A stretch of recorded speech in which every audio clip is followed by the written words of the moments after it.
have. Okay, so my attributes, my concept of God. God will be the creator of all, creator of everything. He will be all knowing, all powerful, of course, and he will be able to relate to different people, relate to different areas of life. He wouldn't be subjected to just one thing. Like he can't be fathomed by the human mind. You can't really boil your concept of God into a single sentence, a single word, or a single anything, because his power is too broad for that. It's too much. So you can't really dwindle him down into one thing. So he's a multiple, most creations and all creations, which is why they have so many different pantheons and religions and Bibles and things now, because he needs different ways to be able to relate to different people. Mm-hmm. So that'd be my concept of God and his attributes from the sport. Okay, yeah. So it's very similar to what we believe in. But would you call God one? Or would you say, like, because what you're saying is kind of both. Because you're saying he is the creator and he's all powerful, right? But that he's also, there's different forms of him in other religions. So would you say that this God is one God, one creator? I will say he's one God, one creator. He's the one of everything. But at the same time, he's everything. So it's multiple. He's a little bit of both. He's oneness. He's the only thing. He was first here. He will be last here. That's the one God. Yeah. At the same time, it's like a division of sorts. It's like cutting a piece of yourself and being able to multiply yourself and making another one of you. Like, to give it that same energy, that same power, that same feel. That's what he has to do in order to get through the different backgrounds of people, different ethnicities, different mindsets. Like, he has to be able to be diverse. So that's why back in the days before we came to the singular one God, it was multiple different gods. You had your gods, Shibalanke, you had your gods, Chak, and, different gods from different pantheons. Your Greek gods, your Romans and Egyptian gods, all these are offsprings of God. Not necessarily the one, but they're part of the one. But if you say, I get that. But if you say that God is all powerful, these offsprings and these divisions, they can't be all powerful because they're created beings. Are they're made up either by man, or if they're actual, if you're saying that they're, substance of God or God, it came from God, they're still creation. So they can't be all powerful because they don't have the power even to create themselves or to create anything. So, true. From our perspective, like those, like Zeus and all those things, they were made by man, because they couldn't, like you said, couldn't comprehend what God is. So they made an idol or they made up a story and they say, oh, this is our God. And they worship those things. And those things lasted throughout time, right? But to actually, so we don't actually attribute those statues or those images as God himself, the creator God, right? So we kind of difference between those two. So what would you say to that? Like, do you actually take those different religions and you're saying that they're all could be God in a way, but their version of God? In a way, they can be their own version of God, but just like you said earlier, like they still were created by the ultimate being, the one who created and endowed everything with its power. Which so is one creator, right? One creator. One creator. Okay, so why call those things that are created God? Because he gave them, in essence, his power. Oh, what do you mean by that? Okay, what I mean by that is God is an energy. God is a feeling. God is something that you can't describe. You can't put your finger on it. He can't come down here. He can't verbally speak to me and you. He can't come have a conversation, sit right here next to me like, hey, this is what's going on. So in order for him to do that, he's able to manifest his power into multiple beings, different things, wherever he wants to put himself at that time, which is why I say he's more than just a oneness. Like, it is one, but at the same time, he's everywhere and everything. Whatever he decides to touch can become God in that time. Okay, so what I was saying, before we went on the live streams, like in the Quran we have that God is closer to us than our jugular vein, right? Yeah. So from that point, I get what you're saying. You know, he's in everything with his knowledge, his inspiration, and everything. But when we start saying that those things are God too, because his knowledge is there, then they're God. That's where it's like different, because that is now not all powerful, right? So there's still only one creator. I think we're really on the same track, but you're calling those things God too. Yeah, because yeah, so that's really the only difference. But if you really look into, I think you really look into what Islam says, because it's very similar. But I think you have this. I mean, I don't really want to straw man you. Well, where did you get this ideology from? Like, Ideology comes from a lot of research, man, a lot of reading, a lot of studying different religions, different topics, subjects, conversating with people, conversating with different gods. You know how the conversation goes, man. So it's just like, once you talk to so many people and you get diverse and you start reading your knowledge, it's just things come to you, and you got the serenity to decipher from what's right, what's wrong, what feels good, what doesn't feel good. And as far as, because there's too many religions for me to keep track of just one. And it's hard to say, okay, this one is right because this one is right. So therefore, I think they all have a little bit of righteousness to them. So therefore, yeah, Allah is God, yeah. Jesus is God, Jehovah is, like, all of them are the one God that they're referring to. But you agree that they all can't be true, right?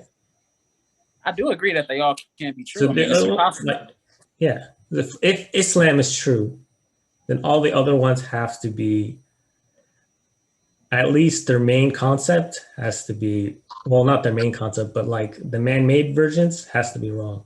Like if it doesn't agree that God is only one, it's automatically wrong, because that's the main concept of Islam, right? So like with Christianity, like you can't blend with Christianity, because Christianity says that Jesus was God. So that's automatically, we could take some truth from it because we believe originally it was from God, but it changed over time, just like with most of the religions, right? We believe, like, since the first man, um, like that was the only message, that there's only one true God, right?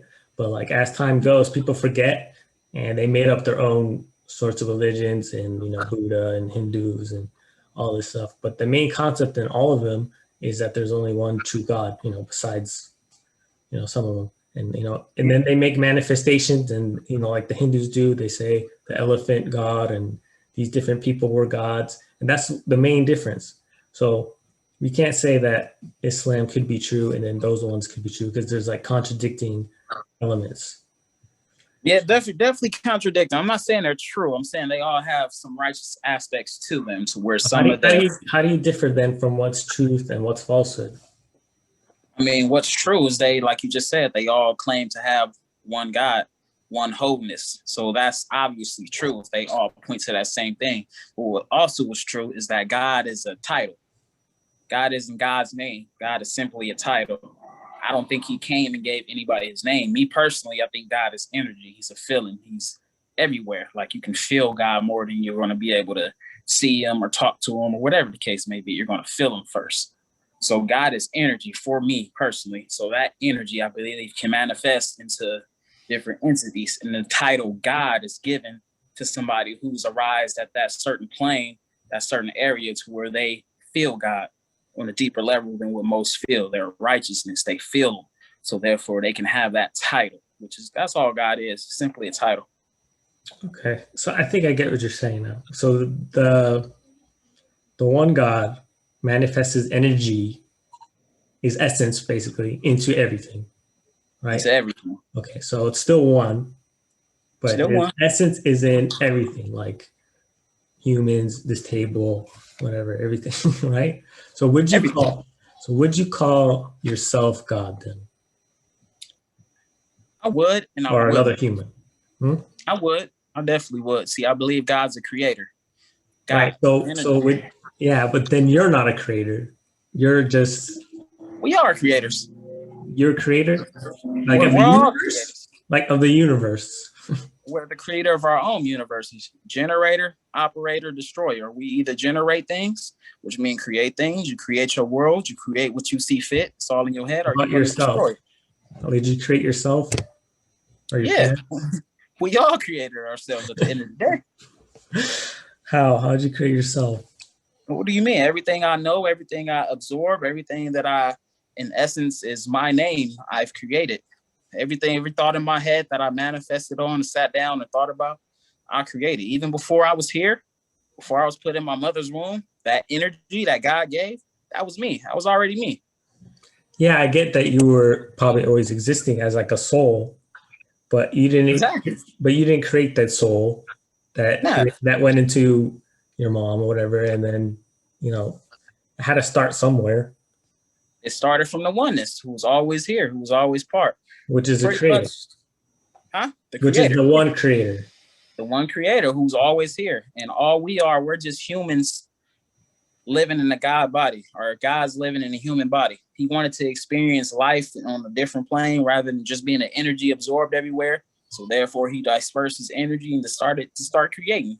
We were always here. We're always going to be here. Energy never dies, and it never will. So we're going to constantly be here. We're going to create and reincarnate and manifest in a different way, shape, or form. I'm just somebody reincarnated as well as you are. This was all created. This is all pre-planned. We can't remember it because we're not on a spiritual realm no more. Once you get close to that oneness that's God, things will start slowly coming back to you. You'll start remembering certain things from, your past life. We're big on past lives and reincarnation, but yeah, we all created ourselves. We all were once souls that was always here. We're always going to be a part of that one energy. Okay. I think I get pretty much your stance now. There's little differences, but same one creator, his essence pretty much, God's everywhere. We believe that too. But we don't call ourselves God, but we know that God is within us with his knowledge and everything. And that we were with God before, in his knowledge, before we were born. He knew we were going to be here. Of course, he knows everything from beginning to end. But I think the difference is you believe he just communicates with us with his energy internally, right? But correct. I mean, it could be external too, but mostly internal.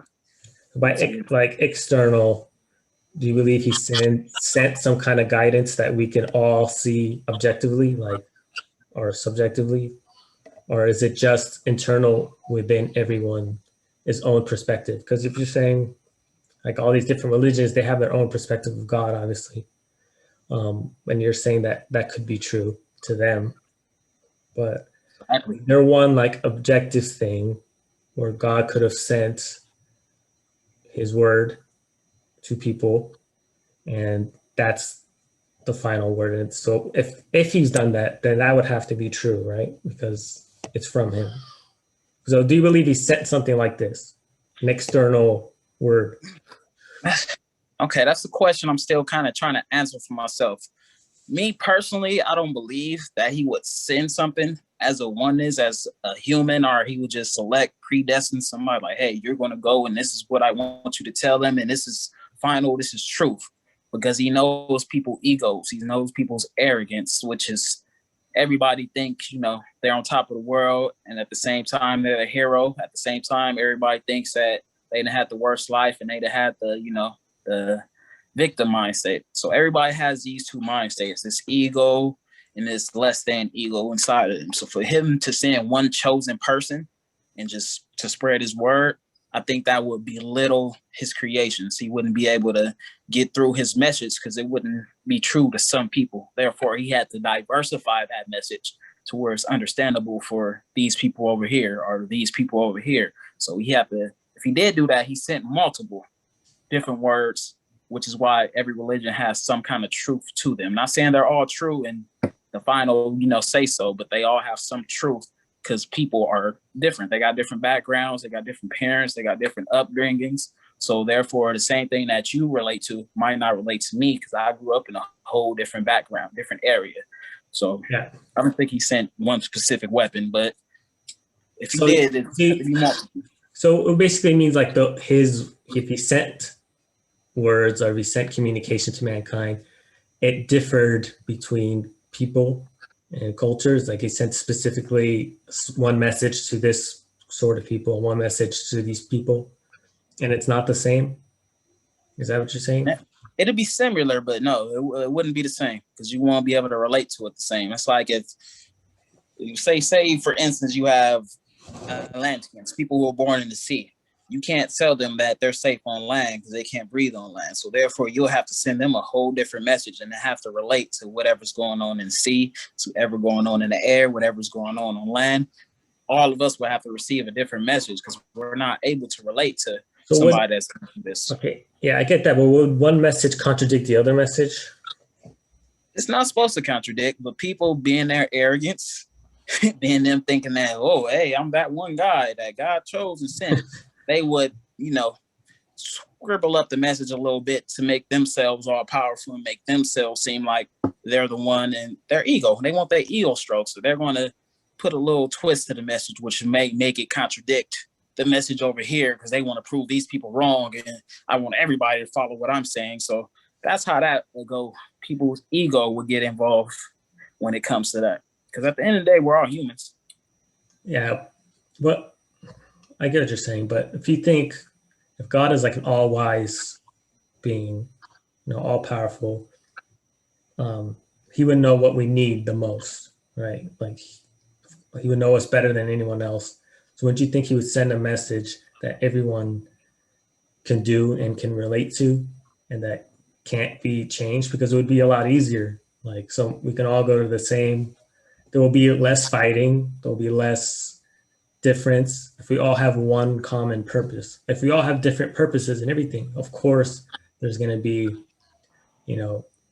arguments, wars, battles, who's right, I'm right, you're wrong. And that's what we see today. There's a lot of different ideologies. So if God, knowing this, wouldn't he make some kind of universal message? And if he did create us, it would be for one ultimate purpose. I don't think he would create us and be like, well, I want these people to do that, and I want these people to do this.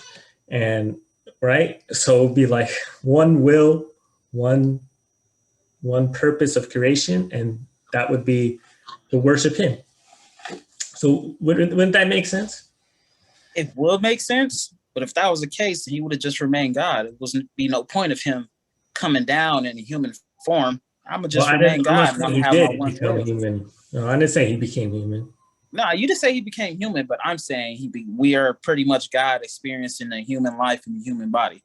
Well, that's what you're saying. He decided to make us. Yeah, he decided to make us. So if the case was for one will, one purpose, one everything, I want y'all to follow all one grain, one train of thought, then he would have just kept himself in his whole energy form, and there would have been no point for people. But since he so loved the world, he had diversity, he had freedom of will, freedom of choice. So I agree with that. Yeah. But the main purpose is to use that free will and those choices to make the right choice, which is the choice that he brought down to you. You can either choose to go to that correct choice and follow the best way you can, or you can choose, I don't think this is true, I want to do my own thing. Like, it's basically like a test, for.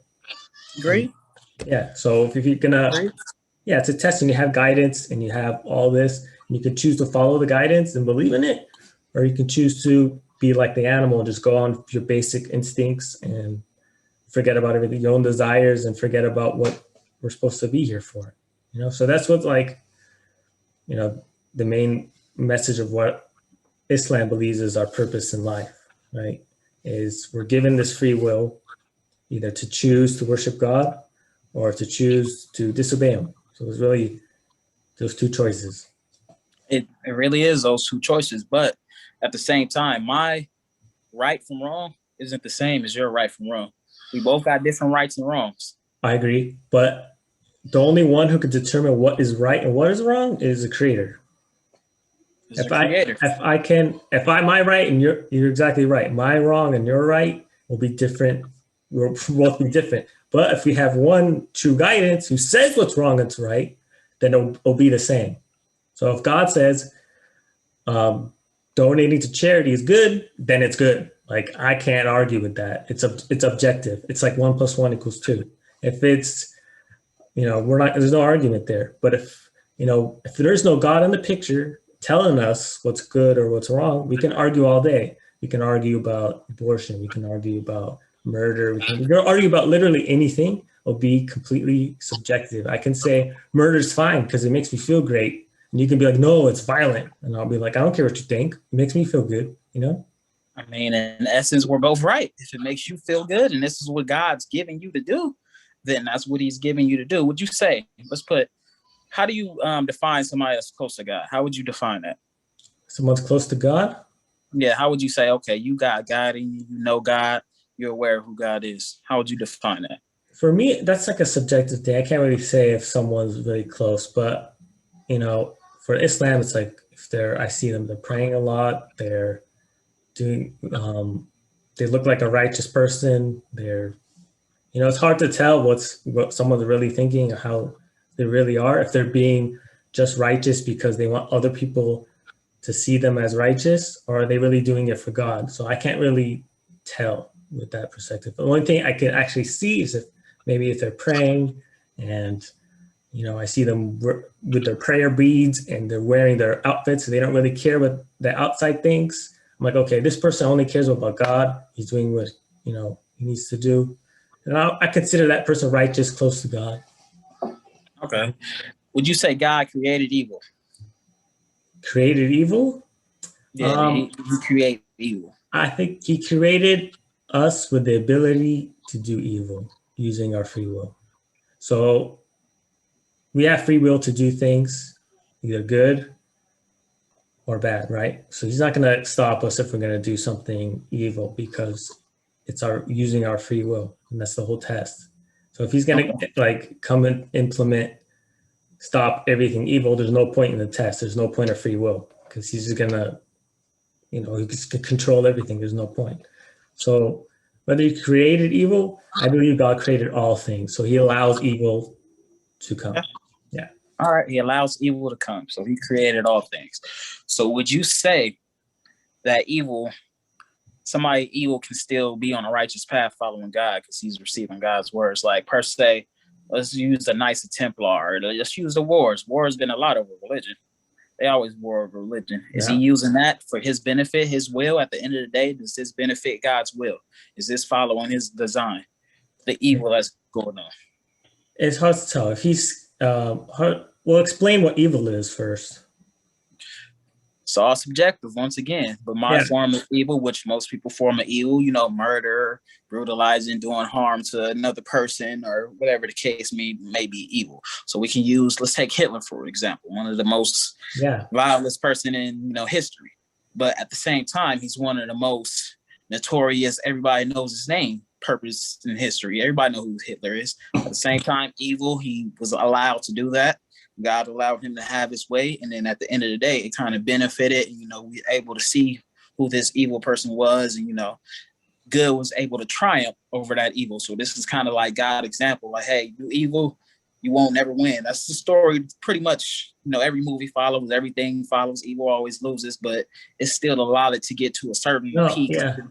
Yeah, I get what you're saying. Evil could win. I'm not saying evil can't win. There's evil people who end up on top and everything. But the thing here is this life is not like the main thing. So they'll get their punishment, whatever, in the next one. So with Hitler, of course, what I could say that's evil. I mean, he killed millions of people. Whether he did it for whatever purpose, it's still going to be evil, and he'll get his due diligence in the next life. So, but in a world view where there is no heaven and there's no hell and there is no, then he'll be free. Like he'll just be like you and me when we die. What's the difference? So basically he killed all these people, and he only gets to die once, and so do we. So to me, that's not just. If God is all just, he would punish a person, what they deserve, and who reward a person for what they deserve. But can you, I guess, ask the question again about evil? Or what were you getting at? All right, so because I asked you what evil is, and you were going into Hitler. So are you saying? Because it's like you said, it's subjective, right? So for us, we also need it from God. What is for Islam? What the worst sin is worshiping other than Him. So even worshiping oneself is one of the worst.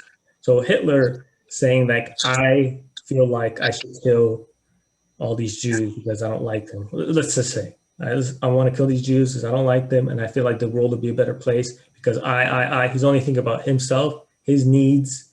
That's worshiping his own self. So of course that's evil already. We can already tell it's evil. So like you said, the Templar who wants to go and kill because of his own personal desires, and he says it's from God, but really it's just from him, then that's evil. That's pure evil. So I could say that's evil. Yeah. Agreed. I will say those are evil, but who's to say it's not from God? Who's to say they're not getting those thoughts from God? Well, who's not saying God saying, hey, I need you to go kill these selected people over here in order for this plan to happen? Because I need this to happen. I need good to win, but in order for good to win, I need somebody for them to fight against. Yeah. So you're chosen. Yeah. They're fighting against you. No, yeah, totally. Like you could totally say that if we don't have his actual word, right? If we don't have his actual word, then you could say anything about God. Like God told me to do this. God told me to do that, But if we have his actual word that's preserved, that's perfect, we can always go back to that and be like, hey, God didn't say this. He says don't kill people. What the heck? Or his prophets never said that. So now we can go back to something and we could tell that Templar, hey, man, that's not what God said. And we won't believe him when he says something like, oh, this is from God. Well, show me your proof, right? With Islam, we don't just say, oh, God, we have evidences, we have reasons to believe that, this is God's actual word. So we always have something to fall back on to determine what's true, what's false, what's evil, what's good. And we have a whole guidance of life through that. And those are God's words. I believe it is God's words. Yes, we can get into that as well. Okay, and that's a whole nother topic. It's like it is, God didn't come down and say those words. He gave those words to a person who gave them to the masses, correct? Yeah. In every religion, he gave those words to a person who said, I'm ordained, and he gave them to the masses. Maybe this is God's way of saying, this is what I want majority of people to think. But for you young man, it's going to be specific. I got a whole different plan in mind. You don't have to follow this because I need you to do this. Just like, let's use the Bible for reference. Just like Judas, he could have gave the word to Judas like, hey, I need my son to be sacrificed, so I need you to go do this. Like, yeah, I can't really talk about the Bible because it's just that the Bible is a whole different story because you can't really go back and say who wrote it or where did they get their information from. We can't go, like some people don't even believe Jesus existed. There's not even, if we only have the Bible, we have no, who did Jesus tell what to say? The disciples. So who the disciples? John, Mark. We don't even know their last names. Like how I can agree with you. Yeah, I agree with that. We can't use that as a criteria. And I mean, well, we can use anything. At least use a movie. We all seen Lion King. Just use Lion King as a criteria. Scar, total different background, same background as his brother, but he wasn't chosen to be king. Who's saying that God didn't tell him, hey, I need you to go do this to your brother in order for Simba to have this journey and come back and make this a whole lesson for the whole kingdom here? Right. So we would have to say is Simba, let's say Simba says, oh, God told me something. Let's use Simba, right? So we'd go to Simba and be like, what is your evidence that God told you? What's your evidence? Show me that, God's speaking to you logically, provide something external that we can see maybe. So the prophets, we believe, who got divine messages of revelation also came with either a miracle or something to back it up. They didn't just come and say, hey, this is from God, So it'd be really hard to believe that way. So they have to come with something to kind of show some evidence. Hey, this is from God, and to make it really believable. So they need a miracle behind whatever they're talking about, pretty much. Of course. Like if someone just came up to you and said, hey, this is from God, it's like, you're not going to really believe them. You need something they need to show you something, right? It has to be, first of all, it has to logically make sense. Their Okay. concept of God has to logically make sense. Definitely. Then you might just believe just because of that. Oh, this just logically just makes sense. Okay. And you also have to test their character. Are they a righteous person? Are they someone who's ever lied? Are they someone who's you can trust? Have they been living a good life? Like if someone's going to come up to me that's just came out of jail or something, and he says, "Oh, God, talk to me." Well, I'm not really going to trust him, you know. But if someone I knew and he's never lied, he's a really good person, he's a righteous person, and he said, "Oh man, I had this dream, you know, God talked to me." Okay, well, maybe I'll listen to him even more, you know, because I Okay. know he All right. won't lie to me. So a miracle behind it. So we're gonna leave the Bible out of it. Let's go with the Quran. I'm not too familiar with the Quran. So what was believe was Muhammad's, what was his miracle that he brought forth? First thing was the Quran itself. So at that time, it was the poetry was like the main thing in Arabia. Like everyone did poetry, they did competitions in poetry and all this. So, and Prophet Muhammad, peace upon him, was illiterate. He couldn't read or write. So he came down with, you know, the first revelation, and he got it through 23 years. But when he started to repeat the revelation to the people, they couldn't fathom where he got it from because it was unlike anything they've ever seen in regards to language, eloquency, poetry, and all this. They couldn't comprehend how is he making this up? How is he coming up with it? He said it was from God, but obviously a lot didn't believe. They're like, oh, this is not from God, but where is he getting this from?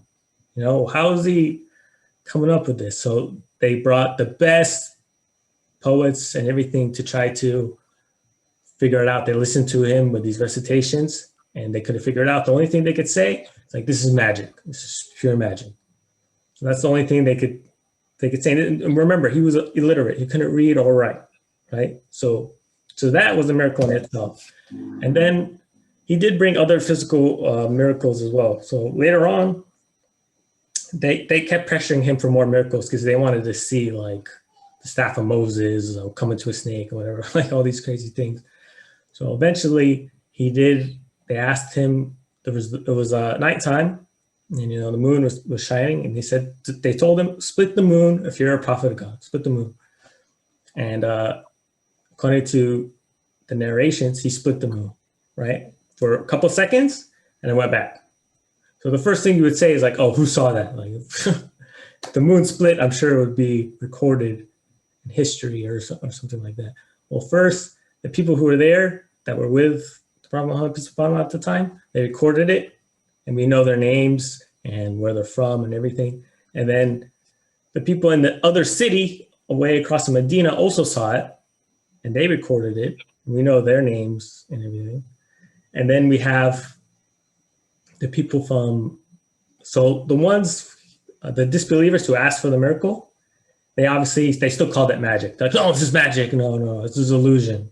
So when the Syrians came from the caravans, they wanted to ask them, did they see it too? Because if they didn't see it, then obviously it was just an illusion, right? So they asked them, and they said, oh, we saw it. We saw the moon split. So they're like, whoa, you know, it can't be really an illusion if someone from another country has also seen it.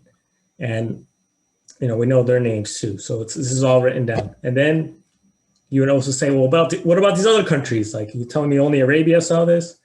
No, actually, we still have it today in, I think it's Indonesia or India. The king of Indonesia, he wrote a letter to the Prophet Muhammad, peace be upon him, and he said that he wants to come over and convert because he saw, or something along these lines. I don't know exactly. You could look it up, but he saw the moon split at that time. And a lot of the followers in Indonesia, they ended up becoming Muslim because of this. They saw this miracle. So that's one of his other miracles. And he did a bunch of other stuff just for his companions. But these are some stuff that he brought. But the main one was the Quran itself. The Quran itself was the main miracle. And a lot of it in it, there's prophecies in it. There's so much. Like I can keep going with all these. So he brought a lot. I hear you. So he split the moon, and the main miracle was him being a dope poet. Yeah. A literate dope poet. I mean, to some may see that as a miracle, but I mean, LeBron's a dope basketball player. So it's like we still have miracles performed nowadays where people can't, oh my God, how did he do that? That other people, your average person is incapable of. We Okay, still so have that today. you just say he's lying then? I'm not saying he's lying. I'm saying he's probably totally 100% accurate. He probably did do that, but at the same time, we No, do like have. he's lying that because his claim was that this is from God, right? He didn't just say this is from me. He said this revelation is from God. It's not coming from me. So he's either telling the truth, lying, or he's just crazy. So which one would you say it was? I would say he's telling the truth. Again, I believe And it's from God. God probably touched him, but that's not to say, he was the main prophet. He gave everybody in No. that scenario a thing to believe. That was God's message to those specific people that he wanted to get out to those specific people that he wanted them to hear. So, okay, but if it's true, then the Quran has to be true, right? All of it. I mean, you could say all of it, but like I said, so that's what we would base off. And the Quran says that there's other prophets. We believe in Jesus, Moses, all of them, that they came with the same message. So if you accept that Prophet Muhammad, peace be upon him, was a messenger, and that the Quran is true, you accept that Islam must be true. That just said Jesus, Moses, and all of them came with the same message, correct? Yeah. We believe their that. Message is true. So that must mean their message is true. No, but their message was changed. Their message was changed because you can say you know the Bible well. You know that it's been changed. Like we believe that Jesus came with a message, but it wasn't preserved to where it's the same as it is today. The only thing we know is that he came and he preached that there's only one God, that, the same kind of message that Prophet Muhammad, peace be upon him, came with. It's supposed to be the same. But what happens is people, they changed it and they put their own little doctrines in it. They couldn't figure out, was Jesus divine? Was he not? So they, in 325, the Council of Nicaea, they literally had a court session and they're like, hey, let's make it a Trinity, the Holy Ghost, the Father, this is God. And then whoever disagrees with it is a heretic. Throw them out, And then in 570, they didn't know what to do with the Virgin Mary. They're like, oh, well, this is add her in it too. And that's where the Catholics, they come in. So those are man-made. So that's why Prophet Muhammad, peace be upon him, had to come at that time to correct it. Like, no, like this is wrong. You don't worship men or idols or anything. Go back to worshiping one God, right? So it's all, what happened was the message would change and another one would come and correct it.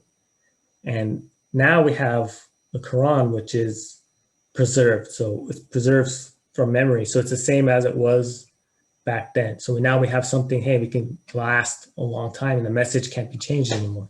So if it was changed, the people who memorize it would be like, hey, that's not right. We have millions of people who memorized it till today. So you can't change it. What language did Muhammad spoke? He spoke English? Arabic. Arabic? Mm-hmm. So they translated a perfect translation from Arabic to English? No. It's not, it's like I unfortunately can only read the English, right? But it's always recommended to learn the Arabic because you get the true meaning, the best meaning. Yeah. Okay. So would you say you have millions of people who haven't memorized it in Arabic, but have memorized it in English? No, no one memorized it in English, only Arabic. Only people who memorize it are the people who speak Arabic. Not really speak Arabic. No, they don't really speak Arabic. A lot just memorize it and don't even know Arabic. So there's kids who memorize it, like 8, 7, 9. Because the way it is, it flows very nice. It's like ABCs. It's like very easy to memorize, even if you don't know Arabic.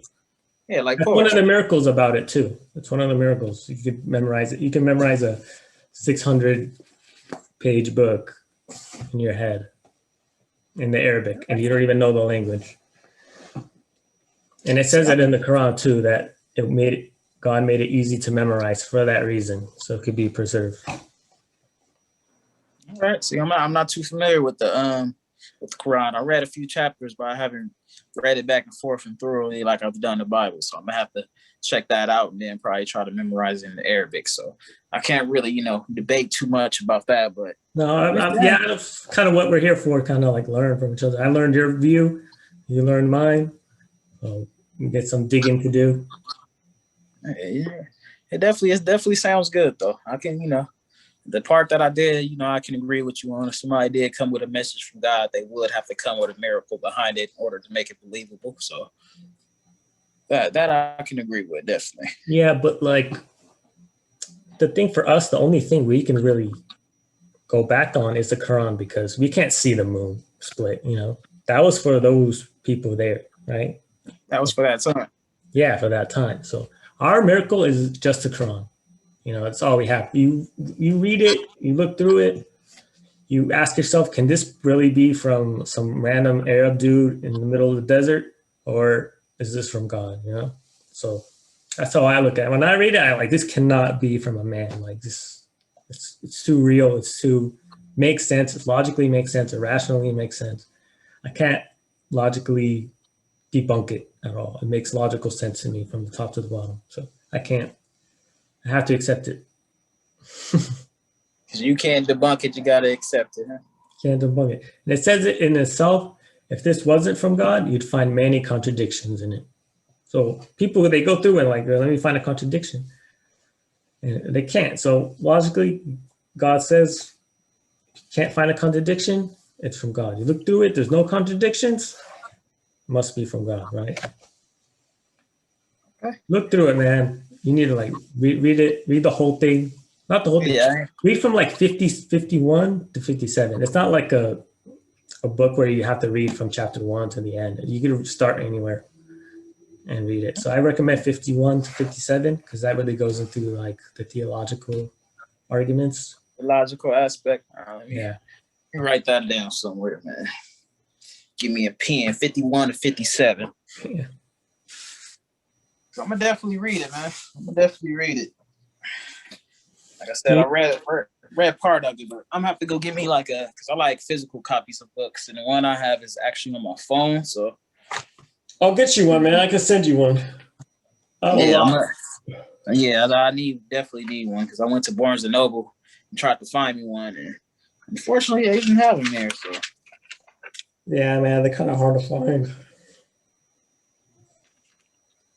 All right, let me write that down.